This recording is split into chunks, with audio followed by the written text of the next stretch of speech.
Bueno, muy buenas tardes a toda la gente que está aquí hoy presente. Estamos muy alegres de volver otra vez con nuestras charlas del sábado y de contar con su presencia hoy acá. Igualmente a los que están conectados a través de la plataforma Zoom, sean muy bienvenidos a reiniciar nuestras charlas semanales. Hoy, bueno, como siempre, antes de entrar en la materia, vamos a tener una pequeña reflexión del libro Vida Feliz de Joana de Ángelis. Hoy vamos a leer el capítulo 135, que dice así: en cuanto dispongas de posibilidades, cultiva la solidaridad. Eres un ser social y necesitas de la convivencia con tu prójimo a fin de alcanzar las metas para las cuales renaciste. La solidaridad es uno de los instrumentos más valiosos para el éxito del intento. Tórnate útil, sé gentil, esparce la bondad y en compensación jamás te encontrarás a solas.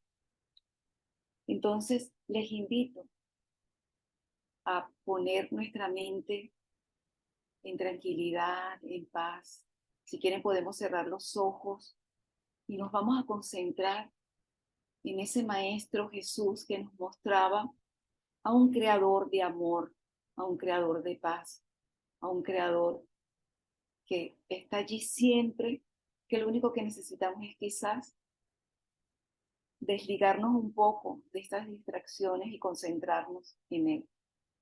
Entonces, vamos a poner nuestra mente en Jesús y pedirle: Jesús, Maestro, amigo, que estás acá con nosotros acompañando, que toda nuestra espiritualidad amiga que nos acompaña hoy sean nuestros guías y nos ayuden a entender que todo lo que estemos escuchando, que todo lo que estemos vivenciando va a ser para nuestro crecimiento, nuestra maduración, y que nos va a llegar a esa reforma interna que nos va a acercar cada vez más a ese Padre de amor, de bondad y misericordia, que nos creó de acuerdo con lo que Él era, con esa esencia espiritual.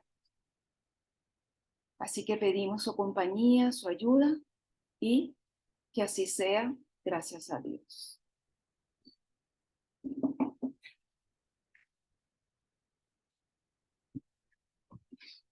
Buenas tardes a todos. Qué gusto saludarlos. Nos quedamos ahí un ratito sin nos vernos, pero ahora aquí estamos, ¿verdad? Y cuento con su presencia todos los sábados para iluminar nuestras charlas. Como siempre, hoy vamos a compartir con ustedes algunos de los conceptos de la doctrina espírita, algunas ideas espiritistas que fueron compiladas, organizadas por Kardec. La doctrina espírita, ante todo, es una doctrina consoladora, porque las enseñanzas traídas por los espíritus, siempre basadas en la moral cristiana, son como una guía de vida que nos ayuda a vivir mejor y alcanzar un mayor nivel de comprensión sobre los diferentes acontecimientos de la vida, así como la vida en sí misma. También el espiritismo nos ayuda en el mundo de las relaciones a respetar el prójimo, a tener compasión de sus defectos, porque vemos que nosotros también somos imperfectos y que eso forma parte de nuestro camino hacia la perfección. Y hoy, como siempre, un tema a la luz de la doctrina espírita. Pedid y se os dará. Este tema se encuentra en el Evangelio según el Espiritismo, en el capítulo del mismo título, del número 27. Y estaremos complementando con el capítulo 2 de la tercera parte del Libro de los Espíritus, donde Kardec trata de la ley de adoración.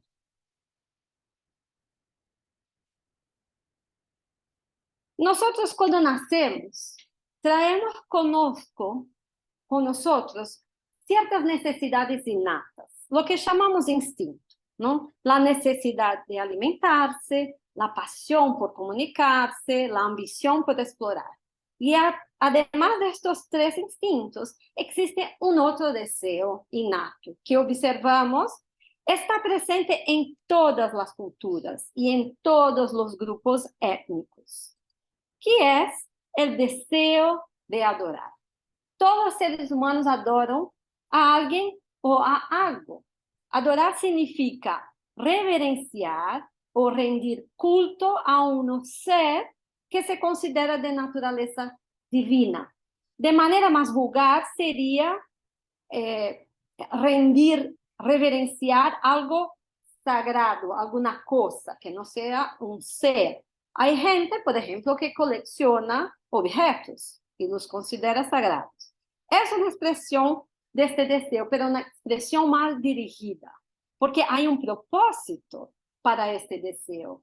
Y es esto lo que veremos a lo largo de nuestras reflexiones de hoy. En todos los tiempos, los pueblos han practicado a su manera actos de adoración a un ser supremo, lo que demuestra que la idea de un Dios es innata y universal. Y aquí la palabra Dios es para designar este ser supremo. La palabra que utilizamos no importa, pero la idea es lo que importa. Y este deseo de adorar a algo supremo viene del íntimo del hombre. Nunca ha habido un pueblo totalmente ateo en la historia de la humanidad. Y este es un dato interesante. Los espíritus nos dicen en la respuesta de la pregunta 651 de los libros de los espíritus, todos comprenden que por encima de ellos hay un ser superior. El culto a las divinidades y las leyendas ha existido en todos los conjuntos de seres humanos, incluso en los que nunca han tenido contacto entre sí, desde los seguidores de Brahma en Oriente hasta el culto al dios Inca, Viracocha en Sudamérica. Desde el principio, el hombre construye esa idea, esta búsqueda de Dios y de alguna manera expresa esa búsqueda. Y este deseo no fue enseñado al hombre. Viene de su conciencia, viene de su interior, porque está inscrito en nosotros. Y en ese sentido, en un estudio de la Universidad de Auburn en los Estados Unidos, datado de 17 de enero de 2014, los investigadores, al estudiar las diferencias en las interacciones cerebrales entre sujetos religiosos y no religiosos, concluyen que debe haber una base biológica para la evolución de la religión en las sociedades humanas. Interesante este dato. Si es algo innato, se expresa de manera biológica, así como estos otros sentidos innatos, como buscar comida, buscamos comida para nuestra sobrevivencia. Es un deseo, no es una voluntad que nos fue enseñada, es algo que presentamos, que expresamos. La voluntad de comunicarse también es instintivo. Si no tuviéramos la posibilidad de la comunicación, no pudiéramos vivir en sociedad. La idea también de explorar lo que está a nuestro alrededor nos lleva a construir un futuro mejor. Por eso que estamos aquí hoy, confortables, sentados en sillas. Si fuera ahí en los tiempos primitivos, estaríamos en una caverna y no podríamos comunicarnos tan bien como nos comunicamos hoy. Así que llegamos hasta aquí justo por estos deseos, estos instintos innatos que nos impulsionan adelante. Y el deseo de adorar está entre ellos. Y los espíritus, en ese sentido, nos dicen que la adoración está en la ley natural, puesto que es el resultado de un sentimiento innato en el hombre. Por eso se la encuentra en todos los pueblos, aunque en formas diferentes. Observemos que aquí los espíritus mencionan que la adoración está en la ley natural. La ley natural o divina es un conjunto de leyes que rigen nuestro comportamiento, pero no son leyes físicas, son leyes morales. En la tercera parte del libro de los espíritus, Kardec nos trae un estudio en profundidad de estas leyes. La primera es la ley de adoración, la primera que aparece en ese estudio del libro de los espíritus. Y creo que Kardec lo hizo de manera intencional, porque Kardec tenía una lógica muy precisa y ninguno de los capítulos del libro de los espíritus o de las otras obras fueron al acaso. Tuvieron toda una lógica en su estructura y en su sistema, ¿no? En su numeración. Así que la primera ley de adoración está intrínsecamente, no sé si existe esta palabra, íntimamente conectada con Dios, con la idea de adorar a nuestro Creador, de acercarnos de Él. Después tenemos las otras leyes que son, el conjunto es de 10 leyes, la ley del trabajo, de reproducción, etc. No voy a citarlas todas porque no es necesario, pero ustedes pueden leerlas ahí en el libro de los espíritus y a lo largo de este año vamos a hablar de cada una de ellas. Así que no dejen de venir. Y la observancia de estas leyes nos lleva a vivir una vida en armonía con el universo y nos pone en conexión directa con Dios, sin interferencias. Porque desde el momento en que observamos y obedecemos estas leyes, empezamos a comprender la verdadera naturaleza de Dios y a Dios mismo. En ese momento evolutivo que nosotros nos encontramos, nuestra comprensión de Dios está contaminada, está impregnada de prejuicios, caprichos, deseos egoístas. Dios tiene que obedecer a nuestras exigencias y por eso lo creamos a nuestra imagen. Cuando algo nos pasa, dudamos de su justicia, porque nosotros formamos una idea de Dios que es un ser que está ahí para servirnos. Con nuestra mejora y a medida que evolucionamos y progresamos, llegamos a comprender mejor a Dios. El Dios que nos ha creado y no el Dios que nosotros creamos en nuestra imaginación. Y abandonamos esta idea inexata de este Dios caprichoso, vengativo. Y el concepto que el ser humano tiene de Dios va cambiando a medida que avanzamos como seres humanos. Para entender este proceso, echemos un rápido vistazo a la historia. Vemos que la tradición histórica demuestra que la veneración de un ser supremo existe desde la antigüedad. La intuición de la existencia de un Dios viene de tiempos primitivos. El hombre primitivo crea una relación con esta intuición de un ser supremo a partir de sus propios miedos e ilusiones.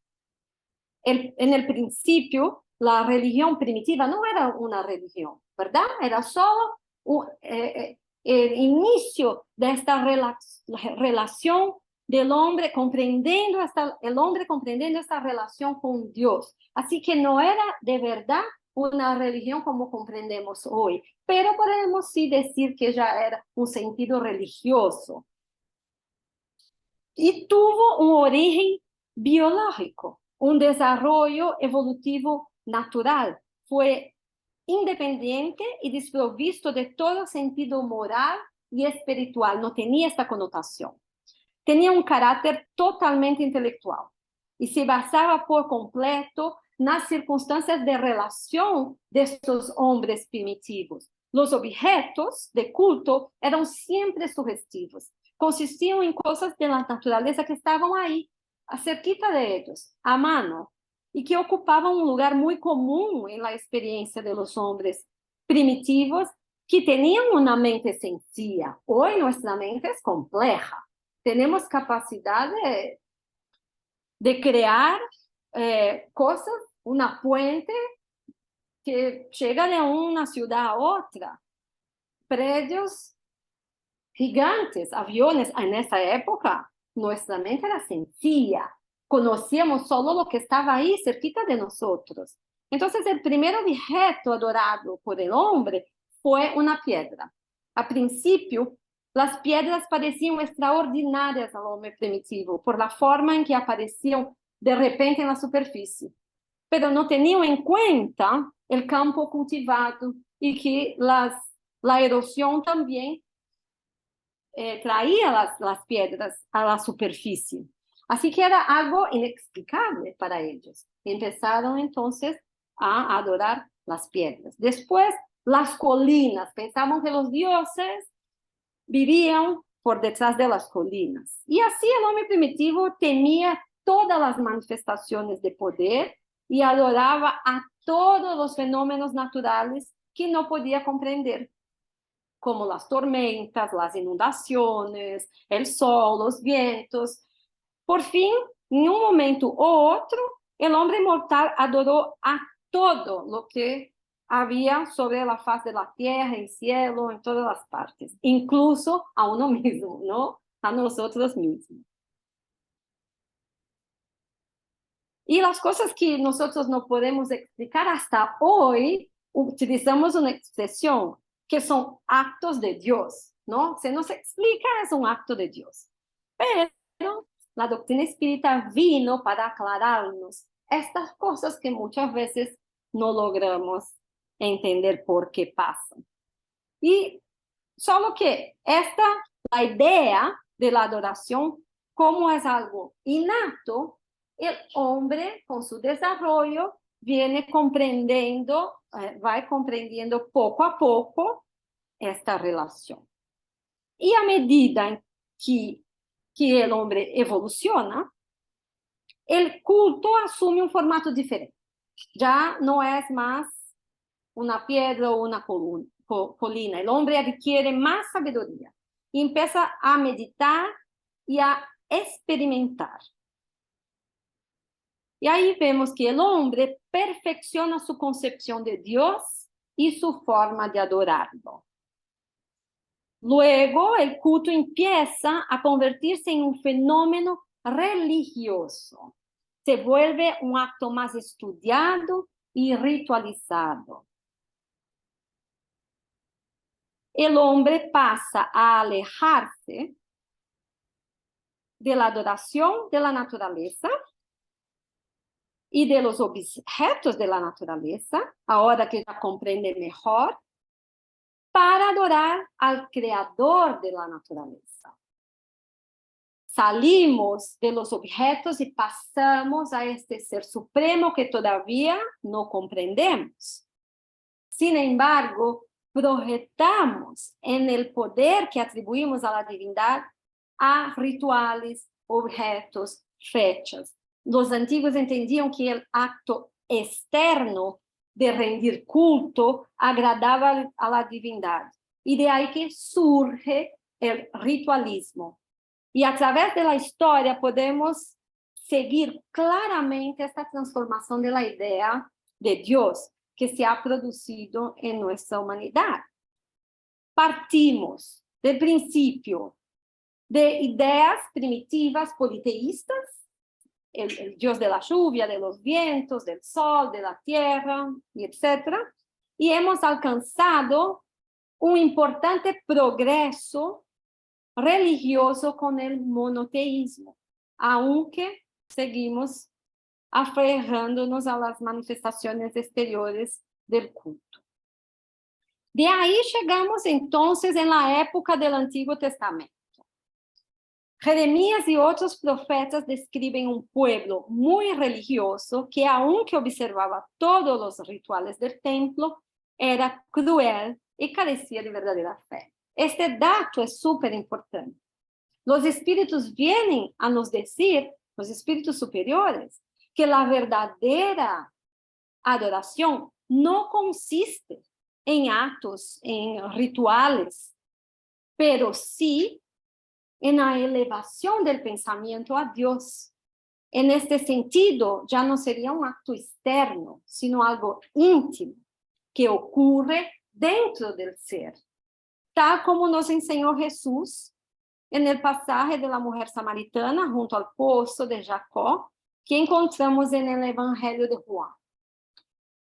Jesús dijo a la mujer, la mujer dice a Jesús: Señor, me parece que tú eres profeta.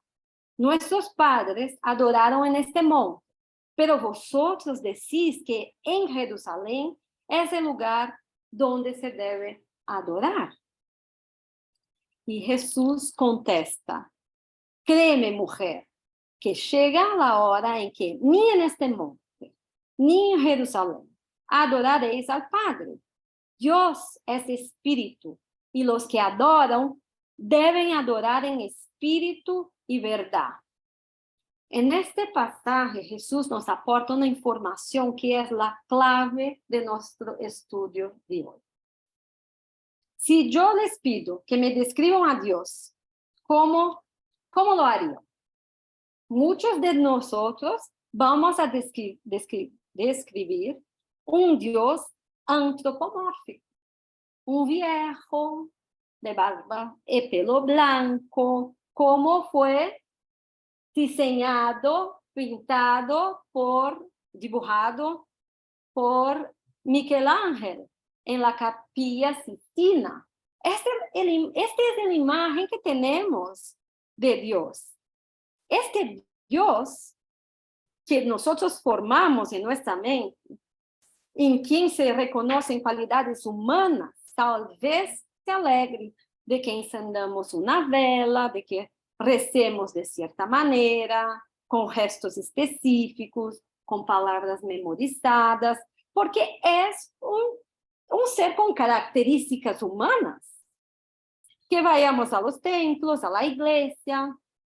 Este Dios fue creado a partir de nuestro conocimiento y por eso se pone nervioso, castiga, etc. Pero Jesús nos describe a Dios como espíritu. Tenemos que nos fijar a eso. Jesús nos dice, Él nos dice que Dios es espíritu y por eso, por tal, debemos adorarlo en espíritu y verdad. Para el espíritu, lo material no tiene valor. Los objetos físicos no tienen valor. Se van, ¿verdad? Hoy aquí esta computadora funciona, mañana ya no funciona más. Es un objeto que pertenece a un mundo físico, material. El espíritu es inmaterial. ¿Cuál es la importancia de una vela, de un ritual para el espíritu? ¿Cuál es la importancia de los simulacros? No tiene sentimiento, no tiene intención, por tanto es innecesario. Jesús nos dice claramente en este pasaje que llegará el día en que ya no adoraremos a Dios en este monte ni en aquel templo, sino en espíritu y en verdad. Y ahora, ¿cómo vamos a hacer? ¿Cómo vamos a adorar a Dios? No puedo más ir a la iglesia, no puedo venir aquí a nuestra casa espírita, no puedo encender una vela. Dios, y ahora, ayúdame. ¿Cómo vamos a hacer? Bueno, calma.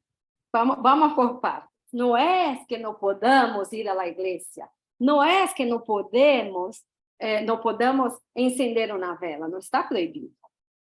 Los espíritus superiores nos dejaron claro en la respuesta a la pregunta 653 del libro de los espíritus que el culto externo será útil si no consiste en un vano simulacro. Siempre es útil cuando no es una simulación. Si yo enciendo la vela porque todavía necesito de la vela para pensar en Dios, pero mi pensamiento está en el lugar cierto, está ahí. No está en la vela, pero está en el sentimiento de que yo estoy pensando en Dios, me conectando con Él. Si voy a la iglesia, voy porque ahí quizás logro concentrarme un poco más, logro conectarme mejor con Dios. Pero Dios está en la calle, Dios está en el autobús, Dios está en nuestra habitación, está por toda parte, incluso en nosotros. Si Dios está en nosotros, ¿para dónde debemos ir? Para lado ninguno. No, vamos a quedarnos aquí mismo. ¿Cómo debemos adorar a Dios? Bueno, ¿cuál es el carácter general de la oración? Los espíritus nos dicen que la oración es un acto de adoración. Entonces, orar es una manera de se conectar a Dios. Pero no solamente a través de la oración por sí sola, ¿no? Los espíritus van más allá y nos explican que orar a Dios es pensar en Él, acercarse a Él, ponerse en comunicación con Él. Cuando rezamos a Dios a través de rituales, de actos externos, estamos buscando a Dios desde afuera. Estamos buscando Él ahí, por ahí, en algún lugar. Es como si también llamáramos su atención. Dios, estoy aquí. Dios, me ves, ¿no? Pero cuando nos volvemos adentro de nosotros, como dijo Madre Teresa de Calcuta, en Dios vivimos, nos movemos y existimos. Así que yo no necesito salir para parte alguna. Solo necesito calmar mi mente. Necesito, sí, entender cómo hacerlo. Porque vivimos una locura, ¿no? Estamos siempre atrasados para todo, no tenemos tiempo para nada. Y en esta vida tan llena de apuros, no tenemos tiempo de pensar, no tenemos tiempo de meditar, no tenemos tiempo de entrar en contacto con nuestra naturaleza íntima. Dios es la fuente de nuestra existencia. Nuestra conexión con Él es importante para revigorizar nuestras intenciones, nuestros principios, fortalecer nuestro equilibrio emocional. Por eso de la importancia, por eso que la adoración es una ley, porque nos da esta posibilidad de estarnos en contacto con Dios, mismo que yo no quiera, porque es un instinto. Hasta los que creen que no creen en Dios, de alguna manera están en contacto con Él. De alguna manera se conectan con Dios. Y Jesús nos enseñó cómo hacer esta conexión. Cuando nos dice pensar en Él, acercarse a Él, ponerse en comunicación con Él, Jesús nos dijo, hable con Dios. ¿Cómo tú hablas con tu amigo, con tu papá, con tu mamá? Abra su corazón. Diga a Él lo que está te haciendo mal, te molestando. hable con Dios, pero le dé tiempo de contestar, ¿no? No hables y ya salga ahí haciendo las cosas de la casa, tengo que trabajar. Hablemos con calma. Dejemos que Él habla con nosotros. Y Jesús, Él mismo, en los evangelios de Mateo, Marcos, Lucas y Juan, nos instruye, nos trae instrucciones claras de la calidad de la oración, cómo debemos orar. Él nos dijo, no os pongáis en evidencia, sino orad en secreto. Jesús dice, mas tú, cuando orares, entra en tu aposento y cerrada la puerta, ora a tu Padre en secreto, y tu Padre que ve en lo secreto te recompensará. Aquí la idea no es entrar en el cuarto físico, sino recogerse en pensamiento, calmar la mente, aquietarse en esta sintonía. Es el acercarnos a Dios. Si Él está en nosotros, cuando nos aquietamos, cuando dejamos de distraernos con las cosas de afuera, entramos en comunicación directa con Él. Y ya sea en la oración individual o en la oración colectiva, aquí, por ejemplo, cuando hacemos nuestras oraciones, antes de empezar, al finalizar, si calmamos la mente, tenemos esta capacidad de entrar en contacto con Él. Cuando estamos solos, también podemos hacerlo. En cualquier parte, hasta caminando en la calle, podemos hacerlo. Si aprendemos a calmar la mente. No aparentéis orar mucho. No es por la abundancia de las palabras que seréis atendidos, sino por la sinceridad de ellas. A veces pensamos que tenemos que utilizar palabras bonitas, ideas maravillosas, o memorizar la oración. No es necesario. Nada de eso es necesario. Es necesario sí que cada palabra tenga un sentido y me lleve a pensar en algo. Yo puedo utilizar palabras memorizadas, puedo, desde que tenga un sentido para mí. Cuando yo pido a Dios que me aleje la tentación, en este momento, cuando estoy orando el Padre Nuestro, hay que tener un significado para mí, las palabras, las frases. Si yo solo las repito por el hábito, no hacen sentido. Por eso es importante, si yo voy a leer una oración, que esto me traiga un pensamiento, un sentimiento, que de alguna manera yo comprenda lo que estoy hablando. Por eso que la oración, una de las condiciones esenciales de la oración es que sea inteligible, para hablar a nuestro espíritu.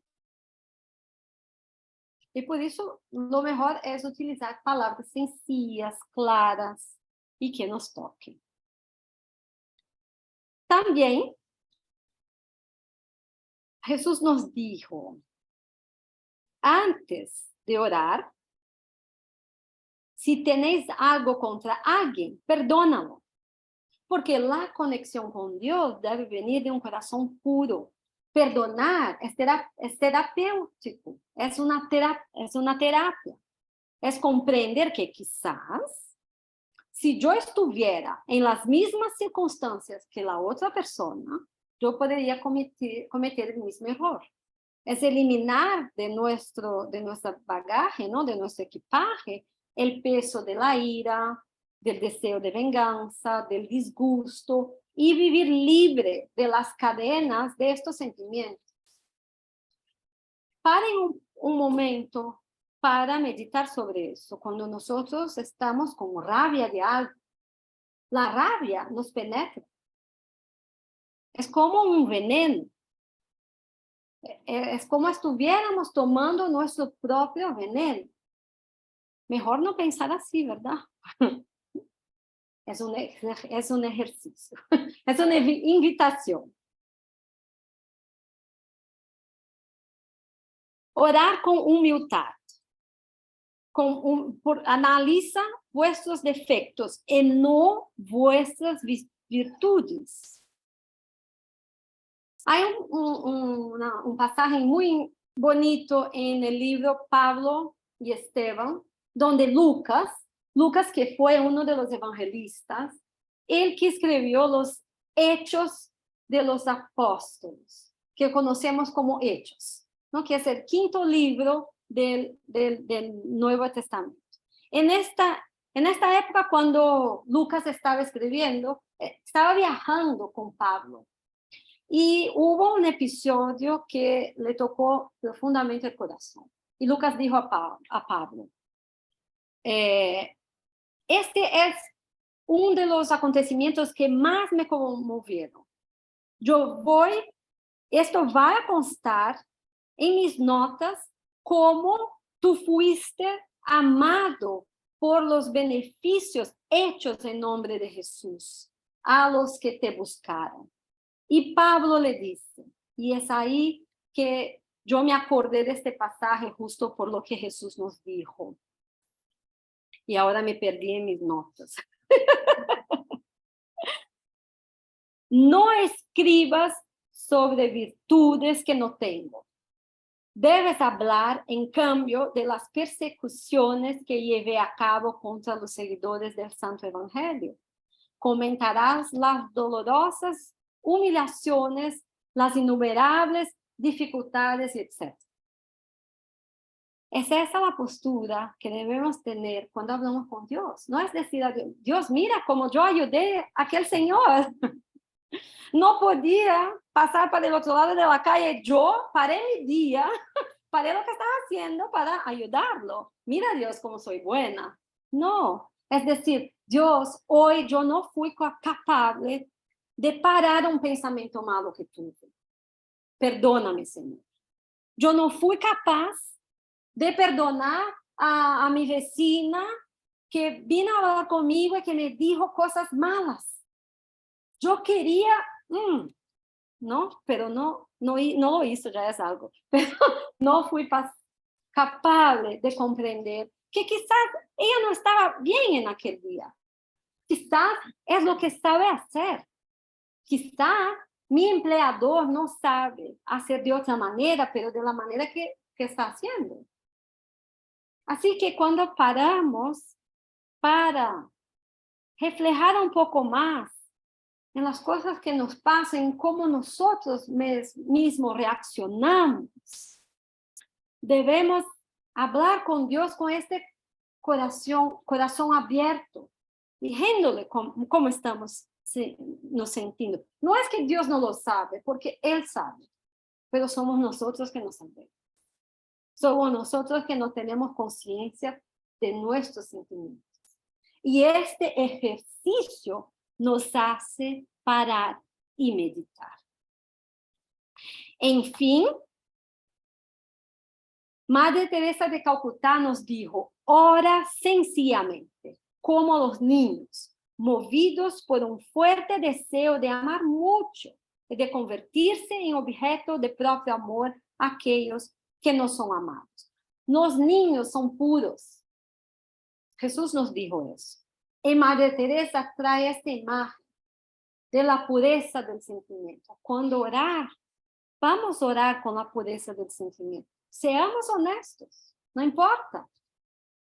No importa que yo sea muy fea aquí dentro, pero estoy hablando con Dios. Él me conoce. Entonces seamos verdaderos. Y esta conexión va a pasar de una manera muy linda si logramos hacer eso. Los espíritus en la pregunta 659 nos dicen que mediante la oración se pueden hacer tres cosas: alabar, pedir y agradecer. Alabar a Dios es reconocer nuestra pequeñez ante su grandeza. Es reconocer nuestro origen. Somos hijos de Dios. Y Él es el Todopoderoso, el Creador. Alabar también es terapéutico, porque nos enseña a reflexionar sobre la necesidad de buscar a Dios en nuestras vidas. Solo puedo reconocer la grandeza de Dios si yo miro en mi alrededor y veo su grandeza. Cuando valoramos su presencia, cuando no valoramos su presencia, nos alejamos de él. Dios nunca se aleja de nosotros, pero nosotros sí nos alejamos de él. Alejamos de la fuente, de nuestra fuente de inspiración y de bondad. Y nos perdemos en los sentimientos mezquinos. Pero cuando paramos en este momento para esta reflexión que debe ser diaria, que debe pasar en la mañana cuando nos despertamos, en la noche antes de dormir, durante el día, son momentos que yo vuelvo mi pensamiento a Dios, que yo hago este ejercicio, yo me fortalezco. Pedir es un ejercicio mucho más dirigido hacia nosotros que hacia Dios, ¿no? Porque Dios ya nos conoce, sabe lo que nos necesitamos, pero como yo ya dije, nosotros no sabemos. Lo que pedimos a Dios es como un niño que pide un caramelo antes de la comida. Es eso que pedimos siempre, el caramelo. No pedimos la comida, pedimos el caramelo. Y dar gracias, ya sabemos que es una manera que hoy en día se habla mucho, ¿no? Pero es una manera de mantenernos la salud física y la salud mental con la gratitud. Hoy en día se habla mucho de eso. Así que podemos hacer las tres cosas en una oración. ¿Y qué Dios nos concederá? Porque todo lo que pedimos vamos a recibir. Los espíritus nos dicen. Todo lo que pedimos vamos a recibir. Cuidado con lo que pedimos. Pero lo que vamos a recibir cuando pedimos es el valor, es la paciencia, es la resignación, no es el carro nuevo, no es la casa bonita. Eso sí podemos tener, no hay problema ninguno, pero ¿por qué vamos a pedir una casa cuando deberíamos pedir fuerza para trabajar y conseguir la casa? Porque el trabajo hace con que ponemos en función o en funcionamiento nuestra inteligencia. Y cuando ponemos en funcionamiento nuestra inteligencia, progresamos. Entonces, necesitamos del trabajo para progresar y quizás un día comprar la casa. Podemos pedir para salir de conflictos donde estamos, sí, podemos. Pero Dios no va a sacar el conflicto de mi vida, pero va a inspirarme, va a decirme a través de los mensajeros, venga por este lado, va por aquel. Todavía soy yo que debo escoger. Al final es mi elección, pero ellos nos ayudan. Y Dios asiste a los que se ayudan a sí mismos, ¿no? Ya nos dice la máxima, ayúdate y el cielo te ayudará. Kardec pregunta a los espíritus, ¿la oración hace mejor al hombre? Y la respuesta, sí, porque el que ora con fervor y confianza es más fuerte contra las tentaciones del mal y Dios le envía espíritus buenos para que los asistan. La función de la oración no es influenciar a Dios, dijo un filósofo danés, sino cambiar la naturaleza del que reza. ¿No es bonito eso? No logro cambiar a Dios. Dios es inmutable. Pero logro cambiar a mí mismo. Y toda vez que me pongo en oración con fervor y con confianza, me fortalezco. Y hubo un estudio de un científico que se llama Andrew Newberg, que nos dice que a largo plazo, la oración y la meditación intensas provocan cambios permanentes en el lóbulo frontal, relacionado con la memoria y la regulación de las emociones, y en el sistema límbico, vinculado a las emociones. cambiando en consecuencia los valores y la forma de percibir la realidad. Mira, los espíritus nos dijeron eso hace casi 200 años. Y este señor viene ahora para probar científicamente que es verdad. Que cambiamos la anatomía de nuestro cerebro. Cambia cuando meditamos y cuando oramos.